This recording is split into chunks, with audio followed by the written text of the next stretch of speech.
Hey guys, I have a Polaris PB4-60. Is an impeller that is broken. This new impeller to put in. And then also inside, I'm going to repair some of the other parts.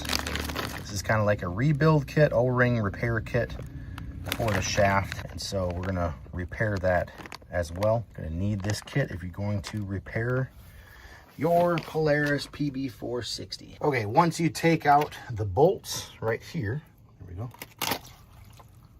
And there is the impeller. Looks like it started rubbing a little bit. Bad, but we'll see. Now, if you want to take that impeller off, you just and hold on to that shaft. Hold on to the shaft. You can put a flathead screwdriver in there. Put a crescent wrench on there as well. Okay, so here is the center part of the impeller that broke off. So here is the rebuild kit. And so I'm going to put a new one on, and then I'll put in a new ceramic piece right here. Attach this right here to that side.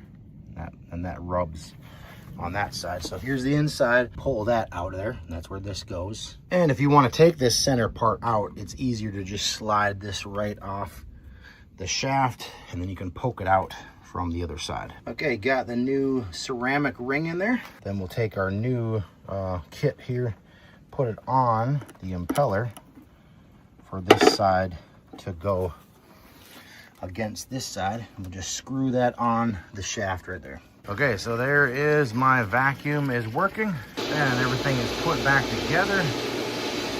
We are pumping. Okay, so if you're looking for an impeller repair kit, spring and ceramic gasket and ring, and highly recommend this one. Definitely is made high quality parts. Highly recommend. Definitely pick up one of these.